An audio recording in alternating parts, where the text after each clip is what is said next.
We're live. Hi, everyone. I'm so happy that Melanie invited me. I'm CHERYL Haskins, and I'm the author of Girlfriends Don't Matter. Don't let the title scare you. We'll talk about that in a little bit. But just a little bit about me. I was married to the man of my dreams back in 1980. His name is Aaron Haskins, and he was raised, almost born in New Jerusalem Church of God in Christ, literally, but was an amazing man. Pastor, minister, husband, father, community leader. In fact, this coming October will be 14 years since he passed away. I'm going to be posting on Facebook a clip from our 25th wedding anniversary where he surprised me by playing You Are So Beautiful. I had music playing. I had I Believe in You and Me by Whitney Houston being sung, okay? I'm coming down the aisle and the music just stopped and I was just like, what is going on?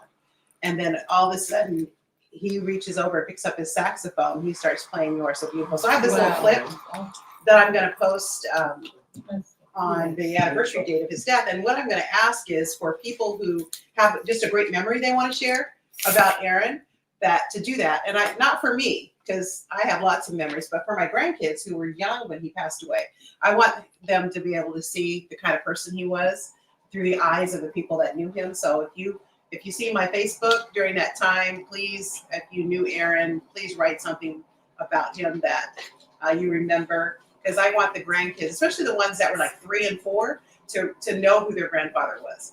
So that's kind of the part of my story. Back in 2009, my father passed away in January. He was 90. My husband passed away in October of 2009. And then the following year, December of 2010, my pastor died, longest pastor we'd ever had. And then 3 months later, my eldest son in 2011 passed away. And he was 29. He died on his 29th birthday. And so I sit before you today, 14 years later almost. Yes, I'm still in my right mind. And that's a testimony to God, right? And something I said at my husband's memorial service was, if my faith doesn't work for me now, what have I been doing up till now? Because it's so easy to shout and sing and dance and be all excited about Jesus when things are going well. But when tragedy strikes, and not just once, not just twice, not just 3 times, but 4 times, and you still can find that place, in God to walk through that, that's when faith becomes real. That's when the scriptures mean the most, right? Amen. And so one of the things I did, because my late son was staying with me for about 3 months in between apartments, and he saw me doing these small groups with women in my church, in my home. And one of the things that I became hyper aware of, I was aware of before that there were single women, okay? But when you get married at 19, you lose sight of singleness very quickly, and you start having kids and all that. So I had single women in my life, but it's, you guys probably experience this if you're single, that people don't notice you as much, right? And so all of a sudden I started seeing all of the unmarried women in my church. I mean, just all ages. I was like, there's a lot of them, And then the younger ones, I was just totally blown away by, why aren't they married? I mean, I was just thinking, you're just 25, you can't find a man. I mean, I was just thinking, what's wrong? And so the Holy Spirit started speaking to me about it. And I said, I have nothing to say, because I've been married all my life. What do I have to say to women who aren't married? Has any married woman ever thought that? What do I have to say, right? Because I got married at 19 and married, and my husband died, I was almost 50, right? So the Holy Spirit said, but you've done what they want to do, so you have something to say. Wow. That's right. That's right. And so I started this group where I let the gals in the church sign up. You had to be at least late 20s. I didn't want the young girls. I figured they feel that tough. Late 20s and that were unmarried but wanted to be married. So it wasn't a group for women who just wanted to hang out and talk bad about men. It was for women who were single but wanted to be married. And I had like all these ladies sign up, so I had to limit it to like 12 because Jesus had 12 disciples. So I said, and one of them was gonna go AWOL, so I limited it to 12, and I started teaching this Real Talk for single women. And so the Lord gave me like 6 sessions, and I did them every other week because I gave homework because I have a teacher background, so they had to have homework. And the first section of that was, so you want to be a girlfriend. No. And that is where, my son was listening to me do this, and he was watching kind of this transformation happen. And he said, Mom, you should just write it in the book, Wow. So after he passed away, the book, if you get the book, is dedicated to him. Part of it is dedicated to him because he really encouraged me to go ahead and write it down, so I wouldn't have to keep repeating myself, because he would hear me go through these 6-week cycles, and then he would, there she goes again, going through it again. And so that's how I got to writing the book, because I never thought I would write a book, honestly. I mean, who does? But life happens. And I plan to write one about my journey through, what I've been through with regard to the loss in my life, but I haven't come up with the right title yet, so I don't want to write a book that's not encouraging. I don't want to write a book that makes people depressed. I want people to get life from what I write. And I hope that's what you'll get from this. But the title, Girlfriends Don't Matter, I fought with the original publisher of this book for the title because he said, it's going to put people off. I said, well, it should. I want them to be shocked. I want them to be shocked into the truth. Mm-hmm. Because that's the truth. That girlfriends really ultimately do not matter. How many of you, and I'll start with, how many of you, married or unmarried, have known someone who was dating a guy, the guy broke up with them, and then married someone else in a short period of time? Raise your hand if that's true for you. Hence the title of my book. Mm-hmm. And why the O is a rape. Mm-hmm. Because usually men, when they meet the woman that they see as wife, they usually marry that person quickly. And if you're with somebody for a long period of time and they haven't married you, it's a pretty good conclusion to come to. They don't see you as wife. Wow. Now I know I'm old Wow. school. I was talking to a male friend of mine earlier today. He was watching his TV and I was watching mine. Okay, we were talking about the phone, watching a football game. And this subject, dating subject, came up because we talk about it often. Because I like to talk to men about dating. I don't have any problem talking to them about it because they tell you the truth. They love to talk about it. And so when I was test marketing my title for the book, I was in a Barnes and Noble, and I was just randomly asking men, what they thought about the title of the book, Girlfriends Don't Matter. And almost every single one of them said, well, they don't. Ooh, okay. I mean, just quickly, it was a quick response. And then I asked one guy, so do you have a girlfriend? He said, yes, I do. I said, why haven't you married her? Because I don't want to. I mean, it was just, Yeah. and he was a nice man. He was a nice man. So, so I wrote down the things that I felt that the Lord put in my heart about what I did know. It's like you wonder, because if you get married and stay married, you know about that. You know how to get married and stay married, and you know what works in a relationship, what doesn't work in a relationship, where you had a hard time and you had to kind of work through it and what you learned from it. Are there any married women in here that can relate to what I'm saying? Or been married? So I thought, okay, I'll write this. So the chapter, I have lots of favorite chapters. Probably all of them are my favorite chapters. But one of the things that I try to get young women in particular, and even some of us older ones to do, is to really think about relationships the way that God does. And I hope that when reading this book, that a woman would come out of this book knowing their value, their worth, and their significance. And I don't mean that in the TikTok way. And if any of you are on TikTok and you see all this relationship discussion that goes on there, I don't know anybody on there and see this. It's just the most negative, demeaning, crazy foolishness that I have ever heard in my life, some of it. And self-proclaimed experts, I don't claim to be an expert. I just can tell you my life experience. And being a pastor and having talked with many, many people, that's what I'm sharing from. It's not as an expert. And to see just the stuff that's being thrown out there, and that our young women women younger probably than all of us in this room are actually listening to and internalizing, because they are on that app. They are looking for, how do I do this? How do I, establish a good relationship? How do I find someone that wants to be a husband? I've got 2 grandsons that are 23 and 21, and they talk to me all the time about there's no women out there like you, grandmother. They say that to me. There's no women out there like you. All they care about is nails and hair and eyelashes and how much money you're going to spend on them. I said, well, don't you spend a dime. That's right. Save your money for your wife. Yeah. Don't spend a dime. That's not your job. Ask them where the dad is.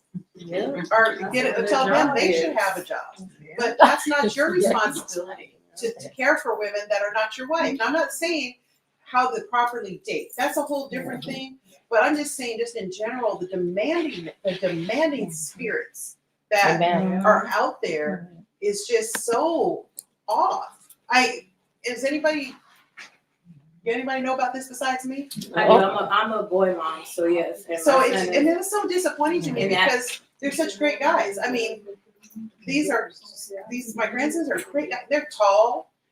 Okay, everybody wants somebody over 6 foot. They gotta be over 6 foot. They gotta be athletic. Don't get me started on the foolishness. Okay, never mind if they have character. Never mind if they know how to treat you. As long as they're over 6 foot and make 6 figures. Like somebody making $70,000 a year can't buy a house. Don't get me started. Okay? Wow. I feel for my grandsons. I'm like, your daughter's 18. okay. We can talk. I knew there was a reason. But even some older women, and when I say older, I don't mean that in a derogatory manner. I mean even women in their late 20s, 30s, 40s have the same attitude. Yes. And I don't. it's so far away from a godly one. Yes. And I even had a friend of mine saying, well, you got all this going on. You don't even need a man. I said, first of all, I'm of age that if I don't have something going on, there's a problem. Okay. Responsible people pay their bills, have a car to drive, have a place to live, are able to buy their clothes, able to feed themselves. That's called normal. Right. So a woman that's doing that for herself is being responsible. And I said, the man that marries me, I'm happy to let him pay for all of that again. That's no problem. But in the meantime, until God blesses me, I have to take care of me. That's right. So it's not about you in that regard. Does that make sense? Amen. And so that's my answer when I said, well, you got so much going on. You don't need a man. I said, oh, I always need a man. I need a man. Absolutely.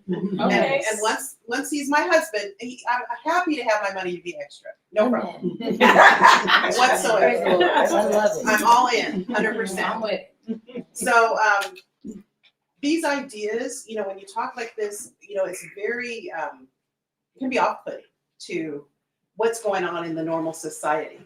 And part of the reason that I'm on social media is partially for my job, the work that I do, but it's also partially to have my finger on the pulse of what is really going on in the minds and hearts of people. Because when you talk about your faith and you're talking about how relevancy, right, you have to understand where people are coming from.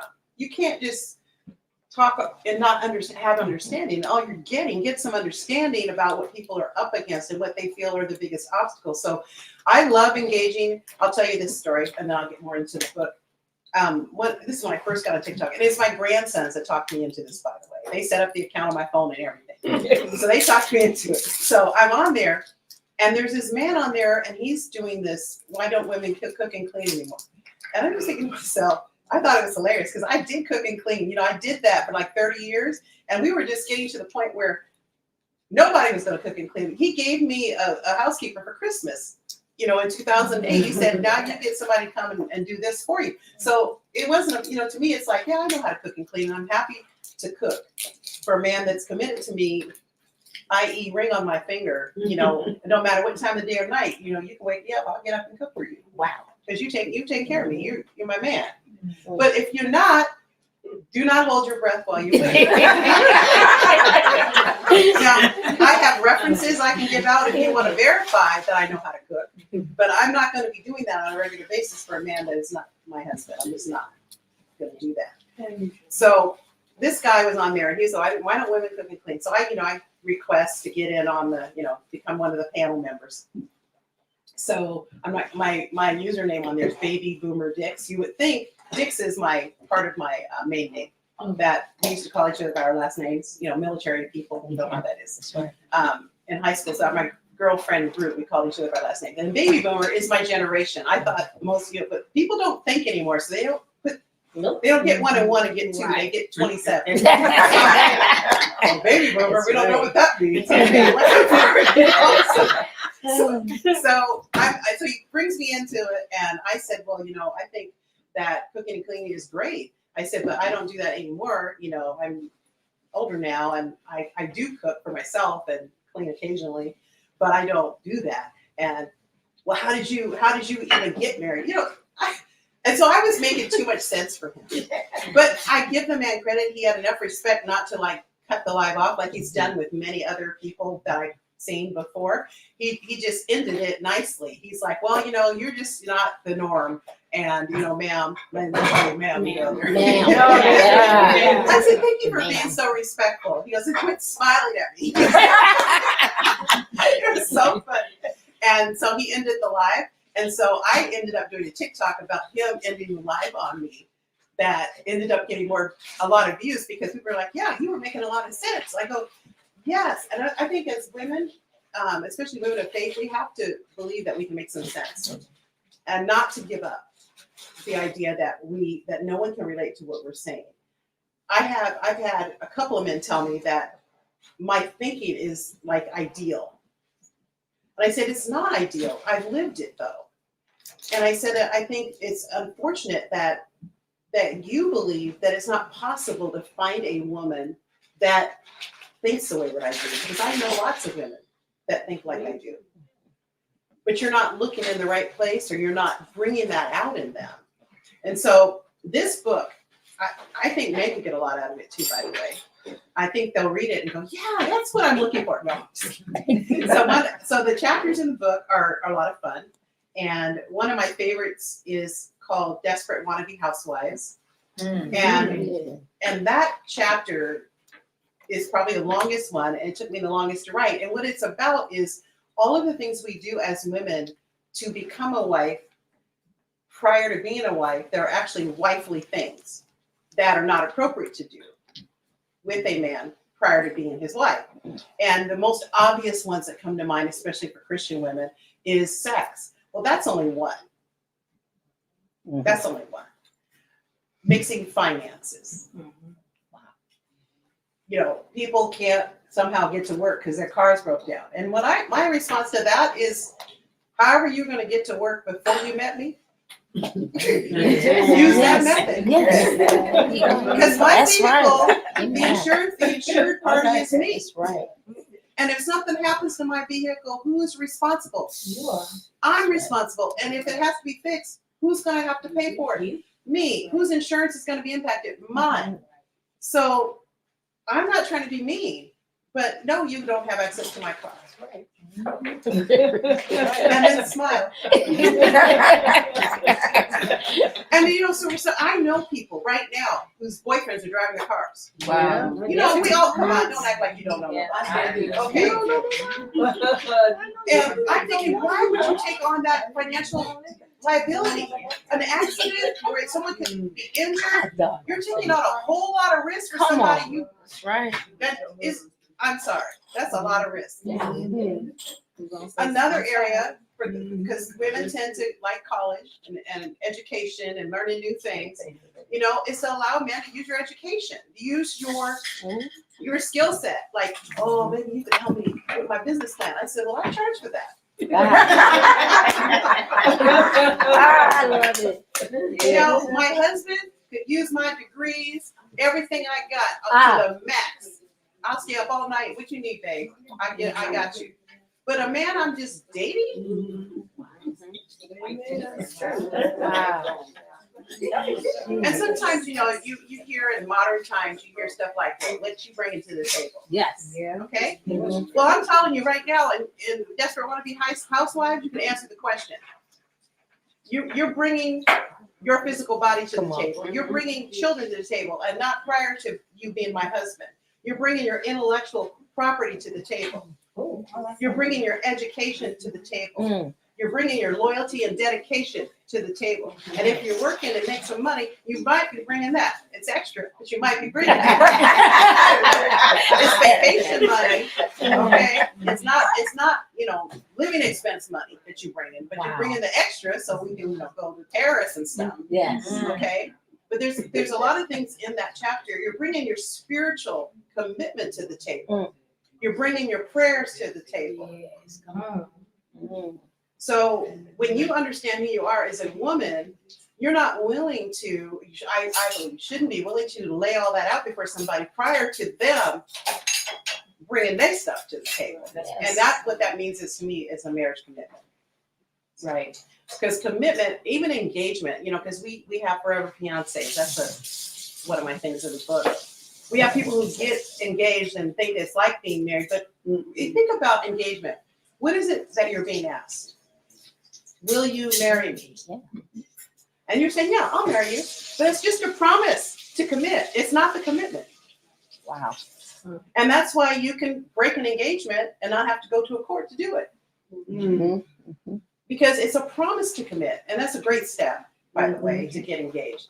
But to stay engaged for 2 and 3, or even 1, in my opinion, because Correct. 1 and 2 and 3 and 4 and 10 years, Wow. you know, common law marriage is pretty much, you know, gone in most states. I think Washington might be one where it's left, and one other state. Texas. And Texas. Okay, About to say so there's 2 Texas. states in the United States that you could live in and be engaged for 7 years, living with somebody, and eventually you could call yourself married. That's right. You ain't even gotta be engaged. Yeah, you're living in the same household. That's right.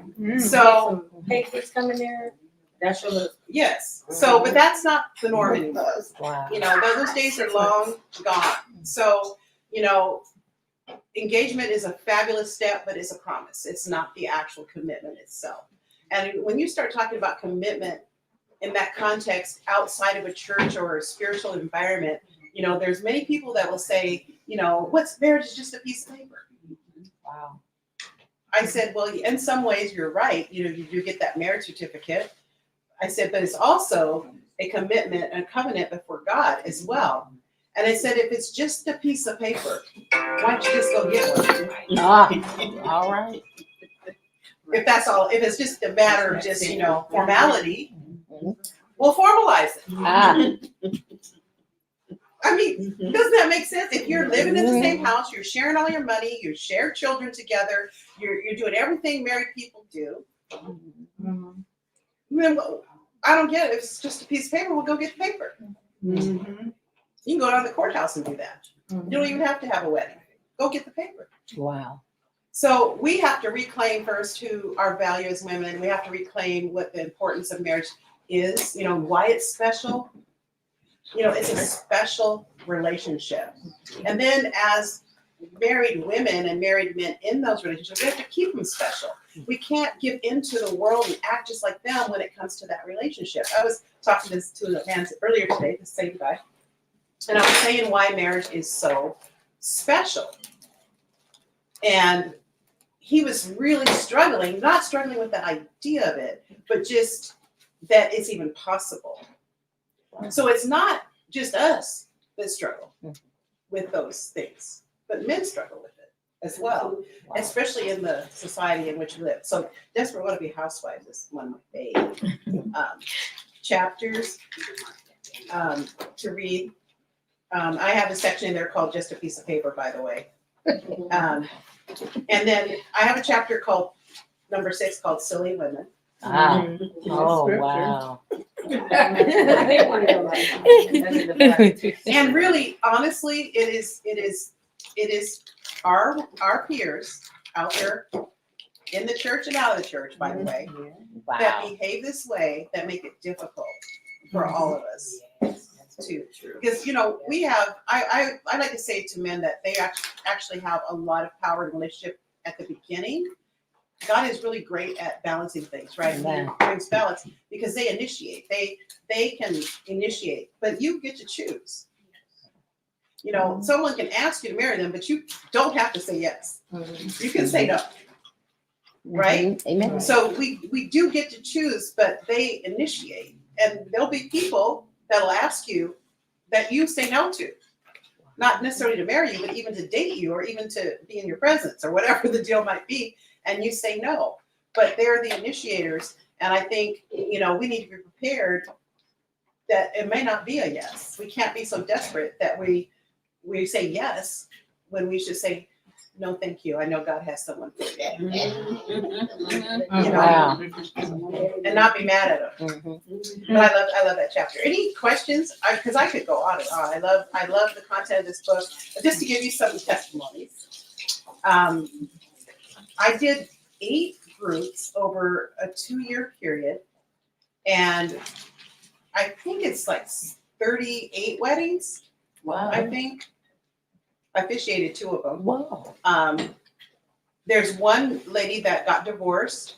I remember her coming to me and saying, you know, this guy, blah, blah, blah. And she wanted me to meet him. It's funny. They all wanted me to meet him. And I meet him and I'm like, I just told her, I just something right. Well, they got married. I was at the wedding. And then later, you know, a couple of years later, they were divorced. And then she told me later what I was sensing that wasn't right. And she sensed it as well, but she blew past it, which, you know, we do at times. So it was really fun because to see women who had been trying really hard, you know what I mean by trying really hard, to get married and to see them figure out who they were and to see them realize their own value and become available in the right way and open in the right way and see God move on their path was great. And I'll just, before we go to questions, I'll just share one more thing. In one of my sessions, it's called Perfume, Panties, and Prayer. I like that. And we talked about, you know, how you have a signature fragrance. Like if you, you know what smells good on you, right? And so you try out different perfumes. And the one that you should be wearing is the one that when you wear it, people stop and you go, oh my gosh, what is that you have on? If you're wearing perfume and no one's doing that, you need to stop wearing that. Stop wasting your money. Because the purpose of perfume is for people to say, oh my gosh, you smell so great. What is that? And kids will do it. Men will do it. Your friends will do it, right? When you have on the right perfume. That's right. That's the one.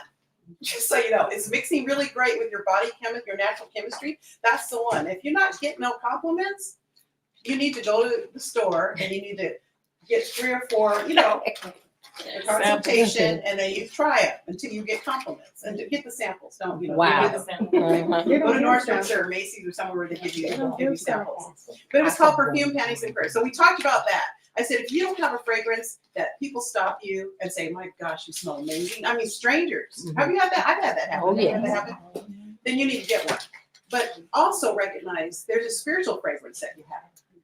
And if you have thoughts even, all men are dogs, I can't stand them, you can't trust them, all men are liars, that's your fragrance. So no matter what you put on, no matter how pretty you look, that is going to come across.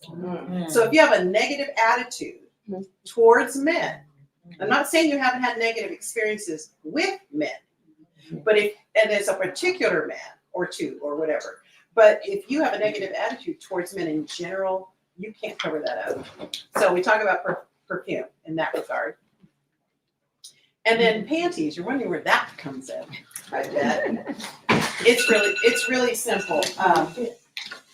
I challenge all the women, if you're, you know, my mom told me your bra and panties should match in case you get in an accident. You guys know that, right? So I just challenge all the women, if they don't, go to the store and get some. Go get matching bras and panties. I'm serious. And I'm listening to this room right now. Listening. Go do it. Okay? And so remember I told you we had 2 weeks between sessions, right? So we come back 2 weeks later. I'll never forget this one group in particular. And this one woman comes in, and I'm like, who is she? I mean, I literally did not recognize. She goes, oh, come on, Pastor Cheryl, you know who I am. I said, no, I don't know. And this white girl, she was like, it's me, so-and-so. Okay, because she got matching bras and panties, home girl got her hair done. I know, the first 2 sessions she was in like sweats all the time. She had on like some nice jeans and a blazer and a cute like white collared shirt. She had her makeup done. I said, all I said was buy a product. But what happened? Confidence. Amen. Because if you're not willing to change what cannot be seen, you will never change what can be seen. And that's spiritually speaking as well. Okay? So just changing something that nobody could see made that woman feel so much better about herself that she looked in the mirror and she goes, what am I doing? Let me go get this hair done. So perfume, panties, and then prayer. Everything, the Bible says, pray without ceasing with everything.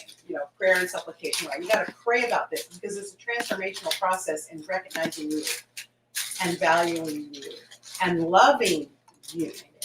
So you have to pray through that process because it can change a lot of things in your life when you start changing. And one of the things I've noticed, even since I've been a widow now 14 years, so it's kind of hard to go back to the married mindset. But just let me tell you, one of the things I've noticed is people treat you how you treat you.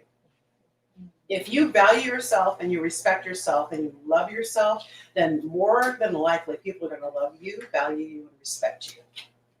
And one of the transitions I had to make was from being a very secure married woman, just secure in my life, to navigating life as a single individual, an unmarried individual. And I call it unmarried because I don't really know what single is because I got married at 19. But as an unmarried person navigating this world, but being confident in who I am, what I'm here for, what I'm called to do, because clearly it's different than what I thought it was going to be. And making that transition for me was a choice I had to make. And honestly, in the last 2 or 3 years, I've finally come to the place where I'm really okay with me being number one after Jesus. Wow. And as a woman, that's a big step to take when you're unmarried because it's like you spent your whole life serving people. And I don't mind. I didn't mind being a wife and a mom. I loved every minute of it, building my home and all of that. But when you spend time doing that, that's your focus. And to finally be able to shift that focus and be okay with loving me just for me and being okay with who I am now. Because we continue to grow and change. If you're not growing and changing, that's not a healthy place to be. Because every decade of life offers something new. I loved my 20s and my 30s and my 40s and my 50s. And I'm loving my 60s. I don't want to do any of that other over. I already did all that. I love where I am now. And getting to that place where we can love ourselves and love our lives where we are now and still be thinking forward to what's next, I think is really important. I'll stop there. Do we have any questions or comments? That's what we want. Questions or comments? I have a question. This was said to me. Well, I have a brother. I have 4 brothers, and my baby brother. Yes, one is single. And so what I'm trying to say is, he came home from work, and a young lady. Well, she was older. She's in her 60s. He's 51, I believe, 51 or 52.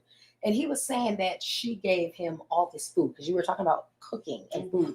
So she gives him fried chicken, cornbread, greens, macaroni and cheese, and all this food. And he's like, whoa. He's single now. He's been single for about 3 months. So I'm very proud of him getting rid of the other one. But what the problem is with me, she don't really know him, and she provided all that food. I told him I wouldn't have done that. I would have never cooked because, number one, he's not my husband.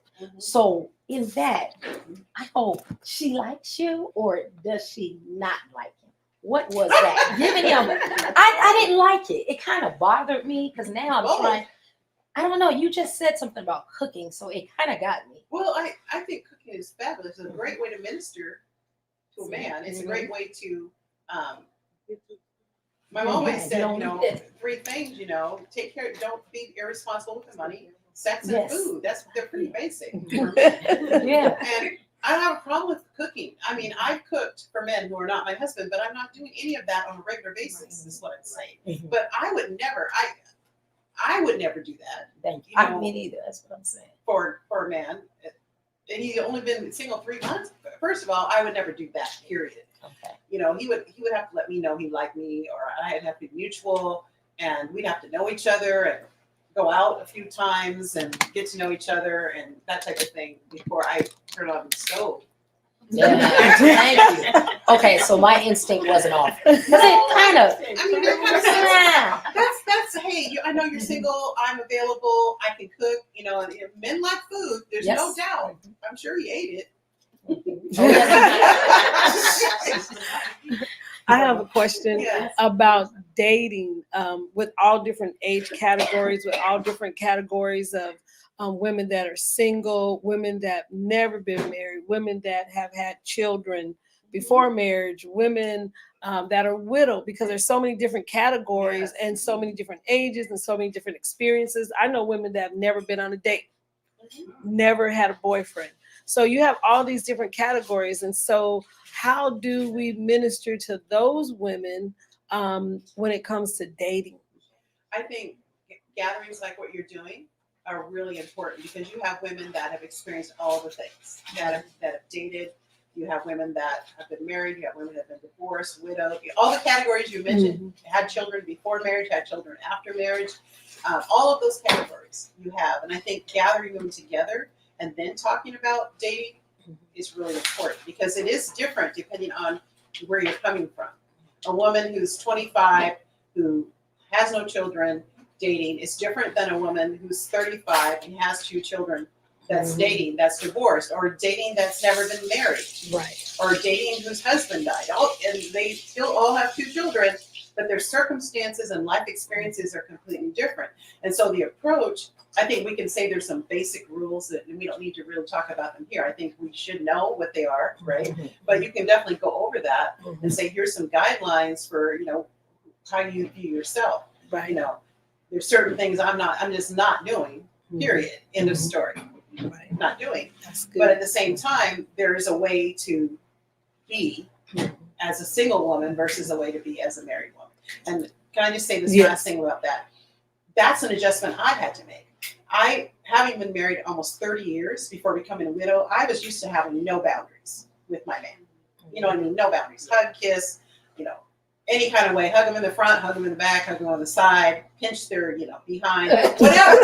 Your I had husband. no Yeah. boundaries. You could kiss, you could start the kiss because you could finish. Right. You understand what I'm That's saying? Mhm. But one of the things I had to learn really quickly was that I had to ratchet way back.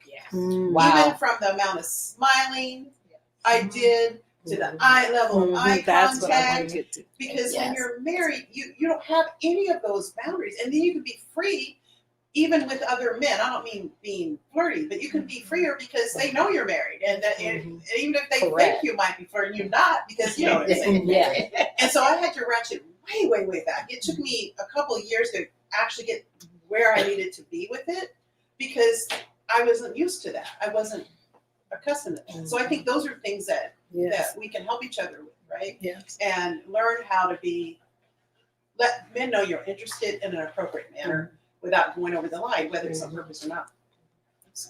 I had a question because I was just on the phone with a guy that's trying to pursue me, and he was saying something about dating and being a girlfriend. I said, "Bro, I'm 46. I'm not dating to be somebody's girlfriend.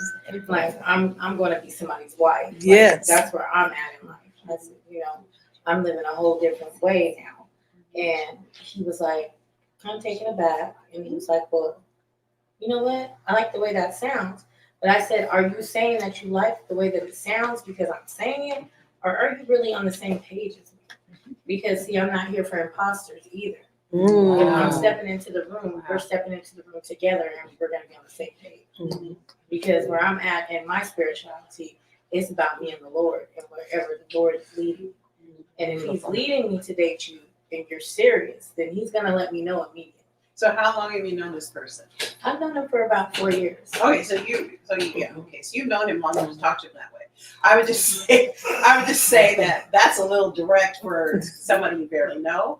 But again, you've known him for 4 years, and I feel like when you tell a man, I think directly that you're not out here just to have a boyfriend.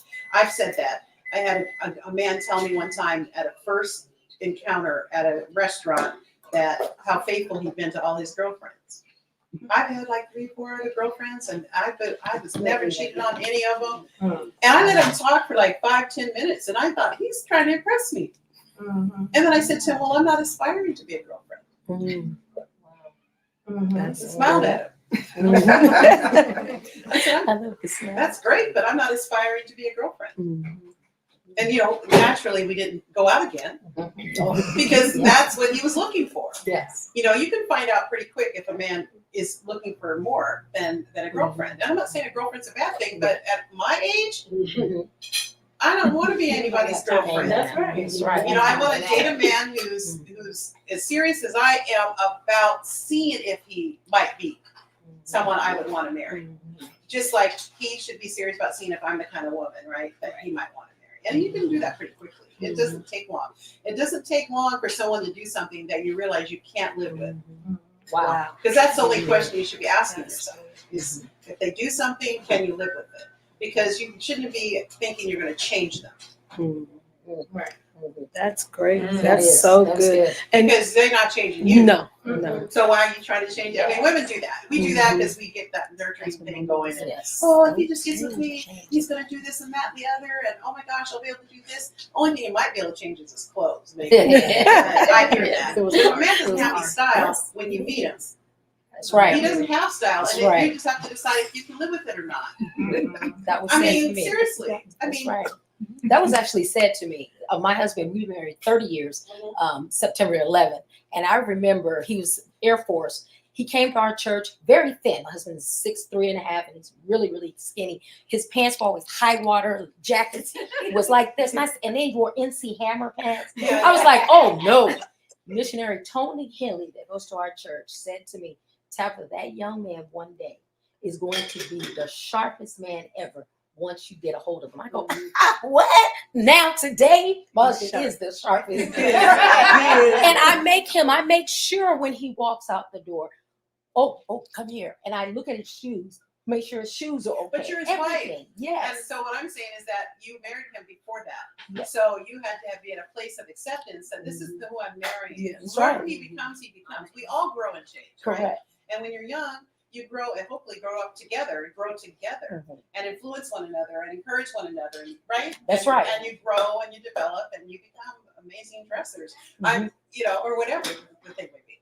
That's right. But you can't go into it with that mindset, especially I'm talking now, remember my book's directed to women that are late 20s and up. So you can't go into that with the idea that you're going to fix somebody up or they're bad with money, I'll fix that. Correct. No. Correct. If you can't Correct. live with somebody who That's doesn't right. manage their money well, if you can't handle it, then don't get with them. Correct. Because they may change. They may become way better at handling money because you're influenced, but they may not. So my point is don't go into something to fix it. We can't, no fixer-uppers. If you don't like, if it's a rambler and the gutter's falling off, but you love the house, buy the house. Thank you. And then when you get some money together, you can fix the gutter. But don't, I'm just saying, that's my thought. That's good. That's a good. Oh my God. I have a very hard Very question. good. Yes, ma'am. Very hard question. And then I'm going to ask some of the women. I have a game for us to play too before we eat. But okay, what about all the Christian women, single women in all the categories, and they meet someone and they're very nice, they're professional, they look good, they have it going on, but they're not saved. In this category, in this world, this is the reality. That's it. I said, lead them to the Lord. If you have presented, here's my thought. If you presented yourself as a woman of God, okay, and they know that, Yes. they're pursuing you, then the question I ask now, this is what I ask of just in general, even in my work when I'm interviewing people, I ask, tell me about your faith journey. I don't say, are you saved? Wow. I say, tell me about your faith journey, just so I can find out the background of the person, how they were raised. Because people will talk if you ask a question that doesn't have a yes or no answer. Correct. They will tell you a lot of information. And I would just say, you realize I'm a believer. I believe in Jesus, and him and I are we in this for life. I'm not going nowhere. I'm not quitting him over nobody. I even told my kids one time, I said, I said, all y'all can go to hell. I'm not leaving. Seriously, I told him, I said, Aaron and I, we were together before you people came, and you're not breaking us up. We're not going to hell over you people. We're going to stay with Jesus, even if you don't. Period. Okay, so any man dealing with me, that's not an option. I'm not leaving Jesus for you. So you can get Jesus, because I'm not leaving him. Love it. That's good. Relationships are already hard. It seems like someone who is not equally yoked with you makes it even harder. Yeah, Yes. and that's only one area they're not being equally yoked. There's a whole lot of other areas. Mhm. So bear that in mind. We get, as Christian women, we get fixated on, is this man Can you talk about some areas? like financially? Yes. Now, I'm not Yes, talking that's about good. you make six figures and he doesn't make six figures. I'm talking about your view of money. How what does he have to show for working versus what do you have to show for working? And a lot of times you can make a lot of money and have nothing Come on. to show for it. And I'm not talking about designer purses and Gucci shoes. Now, I'm not talking about none of that, because that's nothing to show. That shows how to use money you probably should have used for something. True. That's so true. Because seriously, if you got a $2,000 purse and you don't own a house, I have a problem. Ooh. Yeah, that's right.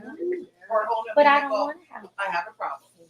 And don't waste money on not. That's what I Just buy a nice leather bag. That's my problem. But anyway, financially yoked, educationally. Now, I don't mean he's got to have a degree and you've got to have a degree. But is he a learner? Mm. Is he somebody that reads? Because sometimes we'll marry a guy. He's saved, but he don't read. He doesn't know how to have a work ethic. Doesn't understand. You don't have the same view of the world. And what I mean by that is, I'm not talking politics here. I'm talking about how you view the world. What's important in life. You can be unequally yoked because somebody thinks home ownership is not important and you do.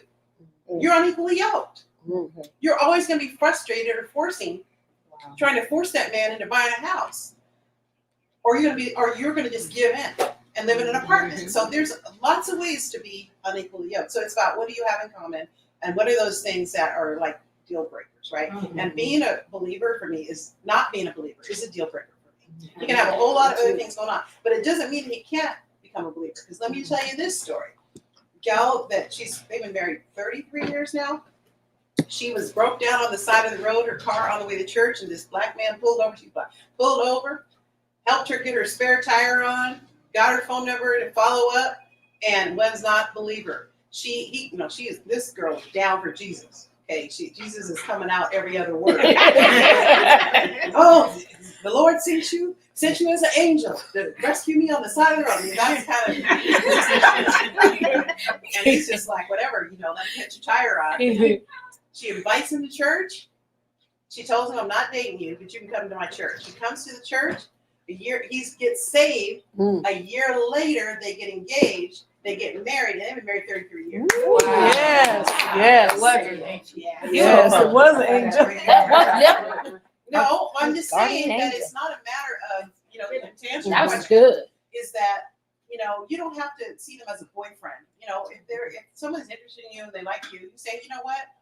One thing I can't do is cheat on Jesus. So Jesus, the man that I'm going to be with as a husband has got to know the Lord.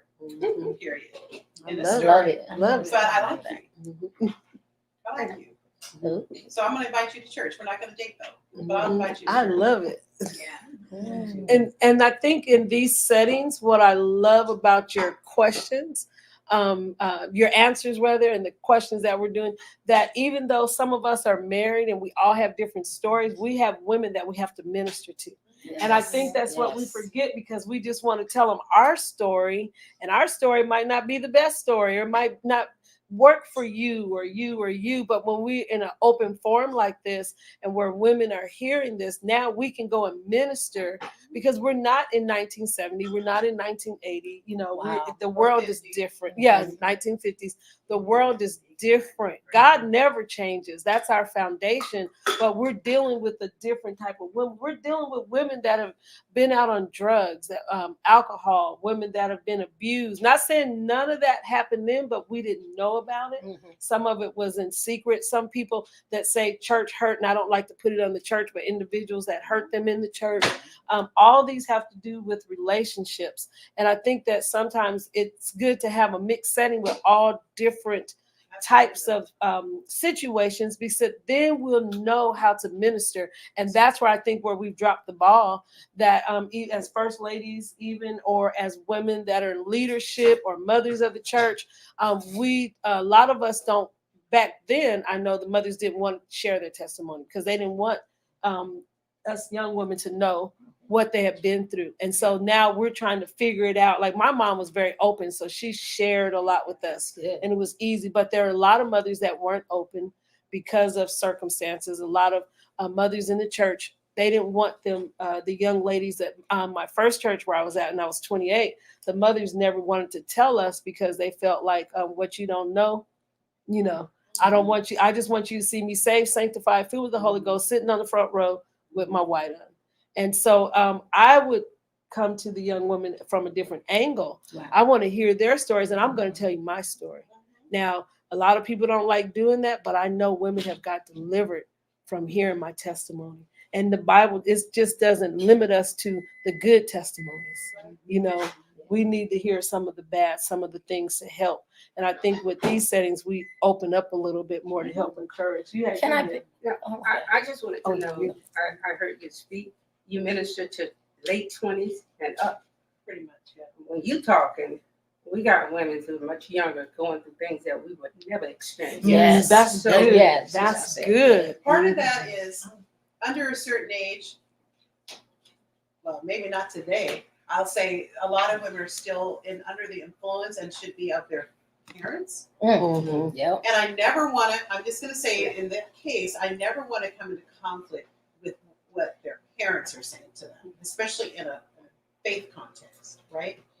But I do hear what you're saying, and I did have younger women come to my my sessions, but they didn't have as many hangups because they're younger. I'll just say they haven't been through as many bad experiences.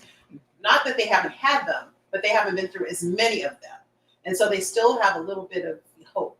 They still are like, maybe it'll work out for me. They still have that, but I had to put kind of an age constraint just because I didn't want to be dealing, especially in my church, I didn't want to be dealing with kids, 25-year-olds and under that I knew were still living with their parents or under the authority of their parents.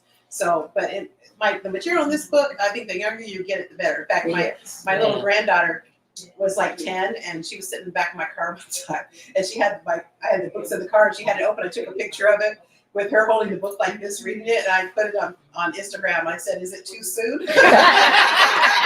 But she's read my book multiple times, and she's 16 now, and her sister, who's 21, has read my book. They're like, "Grandma, your book is so good. I've been sharing it at school because." And they use a lot of the things, just the principles. Like my granddaughter, 16, she, was really scared about high school and dealing with the boys. And so I had to talk to her. I said, "Girl, you're cute. You're athletic.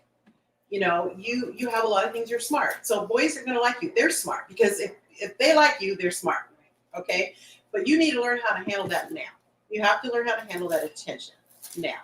And so if a boy comes up to you, we rehearsed, I made her role play with me because she's very shy and a true 16-year-old in many, many ways, just not worldly in any way. And so I made her practice with me. And, to see her, that was when she was like 13, 14. And to see her at her 16th birthday party and these kids there, her peers, and how she was handling those boys. I was so proud as a grandmother because they were all there because they loved my granddaughter. But she had them in check, and it was a nice check. It was not like mean-spirited or anything. They were just so respectful, and I was just so impressed. So I know it works because there's just a way to be as a woman, and it's never too late to learn. It's never too late to learn. You haven't been through so much. You can't love yourself enough to move past what you've been through. And so, yes, I think sharing our stories is important, but I also think sharing the victory is more important, and that you can't forget the past, but you need to move forward from the past. And you probably heard this, Melanie, this analogy. The front you look at your windshield of your car and how big it is, and you look at the rearview mirror and how big it is. And that's the amount of time you should allocate to the past. The size of the rearview mirror versus the windshield, Yes. which is your future. Yeah. Your now Oh, and your goodness. future. Wow. That is so You can't beautiful. look back. You can't go forward looking back all the time. I just wanted to piggyback off what Melanie was saying. I came here because now I'm in a different role in my life, and I just want to be able to speak to women. Like it's always said, you want to make sure you look good when you leave, even if you're just going to the grocery store, even if you're just gonna drop the kid off, or if you have children, drop your child off. A woman should always be prepared to meet her husband. Now, when we say that to the 25 and up, that area, it's almost like I'm trying to belittle what they have on. If something is too clingy, and see, I'm trying to learn how to be able to speak to the new generation. It's very hard. I have nieces that are about 30 in their 30s, and then some nieces in their late 20s, and their clothes, everything fits. It's not the way we wore our clothes. Everything is figure hugging. And I want to be able to communicate with them. You don't have to wear it so tight. Just go up one notch like that. But it's hard to deal do with the that. heart and instead of the external first is always the key. I'll give you an example. I was in Virginia a couple weeks ago and for my granddaughter's party. And so my son and I met, and we went into Althea. It's one of those workout place. Oh, I call it workout clothes. People call it street clothes. But anyway, you know, the clothes that you get like Lululemon. Yes. Store, right? Yes. So I'm in there, and this young gal's helping me, and I was like, look, I just need something that's going to stay, pants going to stay up, that aren't hard to get on. Because, that's one of the biggest things for me. It's not going to the gym. It's getting the gym clothes on. I just think, I don't own a bunch of sweats. I don't own a bunch of leggings or anything like that. But it's so hard to get them on. I don't know how you guys feel. But anyway, I said, I need something that's easy to pull on. I pulled a couple of shirts off the rack. I love these because they're loose fitting. I'm not going there to catch nothing. I'm going there to work out. And so I'm talking to her. Now, she goes, well, these ones I have on, these are really, they're really stretchy and they fit really, these. I said, no, honey, I'm not trying to do all that. I said, my shirt needs to be over my behind. I need, so I'm going through all this. And I said, I know you young women, you do that. And I said, but, I would be impressed with a man. I'm at the gym. I'm in my gym attire, not trying to show nothing, but just in my gym attire. It's going to be cute, but it's not going to be like that, right? And I wear, I have a matching head wrap thing that I wear because you might meet somebody, right? Yeah, somewhat, right? Yeah. I don't wear makeup or anything like that, so I'm in the gym and said, if a man will approach me like that, yes, he's not approaching me for what he's seeing on the outside. He is feeling something from me that's drawing him to me, to where he wants to talk to me. And so I said, wouldn't you feel better about that than a guy walking up to you because all your assets are on display? I'm saying this in a store to somebody I don't even know, right? Wow. Poor girl. My staff always accused me of making people cry. But anyway, she teared up and I said, honey, I'm not trying to make you sad. She goes, no one's ever talked to me like this. What you're saying is so important. I mean, this is a complete stranger in another city. So I think there's a way to communicate, right? Where you don't have to say, why are you doing that? Why are you looking like that? You don't want to. You don't have to do that.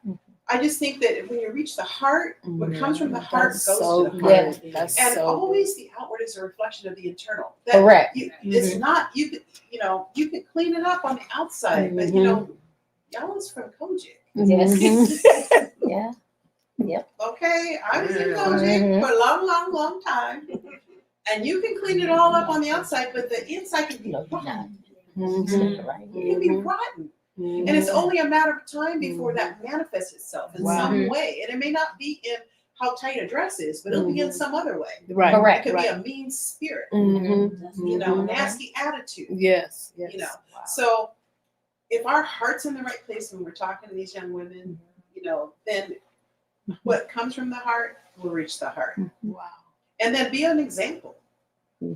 I'm not talking about tightness now. I'm talking about, do you look good? Because it's hard to take advice from somebody that don't look good Correct. themselves. right? Yeah. I mean, who goes to a hairdresser who has no hair? More power to you. I'm a hairdresser, so I'm No, gonna I'm enhance just you. saying, though, I'm that's an enhancing old you. school We're example. Wow, hairstylists. yeah. We're gonna Say, enhance "Yeah, you. We're gonna enhance Back you. in the day, Correct. if If your we had hairdresser hair didn't done, have no hair, you weren't going to that hairdresser. That's right. That's right. That's Yes. true. So, I'm listening to you speak and stuff like that, which is really powerful. So, I guess she had mentioned it, but because like where I work at, that's what I would do. And I was talking to this young girl, and she, want to be married. So I said, well, where did you go? Meet people and stuff. And she said she go to a bar. Mhm. I said, why would you go to a bar to meet a good quality man? You should go to a museum, go here, go there. So you get what you get at a bar. Yeah. You're looking for one night Have you stand. tried versus why do you? Yeah, that's what I Yeah. asked her. Have you tried museums? Yeah. Because you're saying the same thing. You're saying, girl, don't be going to the bar. You're saying that Yeah. without saying it. You're saying, well, have you tried going to a museum? That's or what to, I'm saying. art Wow. galleries are really great places. It's not what we say. It is How what you you say. say. How It you is, say it is it. what you say too. Mhm. All about So, for example, why you go to a bar? You expect to meet a nice man at a bar? You could say that in a nice way, Mhm.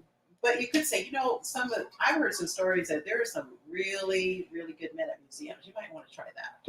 Yeah, because I kind of said it Versus like this. Yeah. saying Yeah. Yeah. you don't have to say the first part at all. That's what Yeah. I'm saying. Okay, don't say the You don't first even have part. to say that. You Mhm. can just redirect. Like they teach the kids now. You don't spank kids, you redirect them. Just redirect. Let's give her time. Let's redirect. But see, that's what I think the older generation like me, because I have two daughters. Now you younger than me, so okay. I'm No, you 60. are. I'm older than you. Anyway, Be careful. okay. But like the key will how to talk to them, and Yeah. because I have two daughters and they choices they have hurt and stuff, and they don't want to see it, and they don't. It was different in your generation. I said, either And way it you was. go. Well, yeah, I acknowledge it. I said, but either way you go, you have to say, you have to do this, you have to, because I can't do everything for you all the time, because I don't know when I'm not going to be here. So if you don't listen now, when I'm gone, who you gonna have to fall on? So you try to encourage, Correct. but I want to have the right words of You encouragement. gotta trust the Lord. You gotta trust the Holy Spirit. I mean, Okay. honestly, and you gotta stay up to date. And you can't expect to communicate with this generation and you don't know what's going on.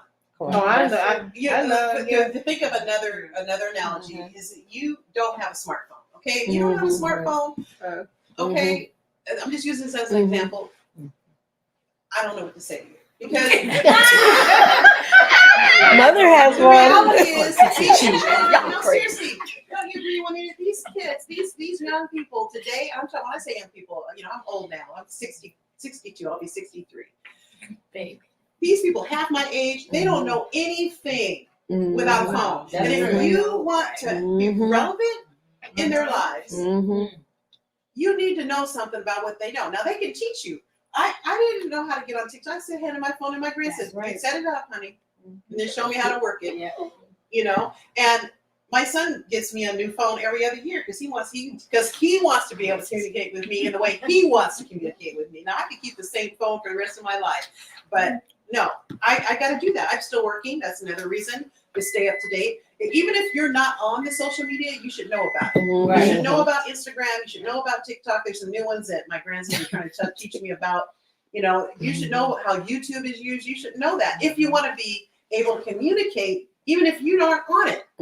Because that's where they're getting all their information.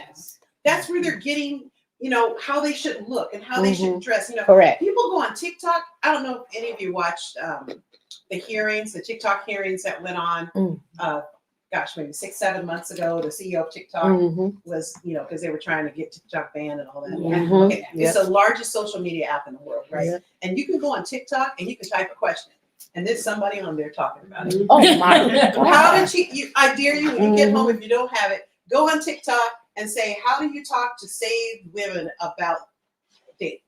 And there'll be people that come up that are on there Wow. talking about. I'm just saying to you. So Yes. if you want to be able to communicate, you need to know something about it. And what you don't know, they'll tell you. Right. It's no different than 30 years ago when they were introducing email. Mm-hmm. And no one thought email was going to be a thing. Mm-hmm. No Wow. one thought the World Wide Web They and thought having Google a wasn't website gonna was be- going to be a Google thing. I mean, Nope. yes. And look. But look at it. It's the basis of every form of communication and business is happening right now. Wow. Wow. So you got to stay up to date. Mm-hmm. And as a grandmother, even I feel I need to be aware of what Yeah. my grandkids' generation is about. Mm-hmm. And there's so Gen Z. I'm telling you, Gen Z is not like the baby boomers. No. And so no, they Mhm. are in so many ways. They are looking for realness. Oh, They're that looking part. Wow. for things Yeah. that matter That's true. in life. That's true. And if you can connect on them with things that matter, they'll listen to you. Yeah. And, but They they're like not gonna listen to you information. talking about what you did in 1965. Correct. How does that relate to me? Come You know, on, bridge girl. the gap for them. This is, back when I was in college, this is what we did. But nowadays, this is what y'all do, right? Bridge the gap. Mhm. Mhm. Wow. Now, what I want to do now is, if you're bold enough, Bye. I want to hear. We're not live anymore. Bye. Yes. Thank you. Thank you. So what I want to do is just have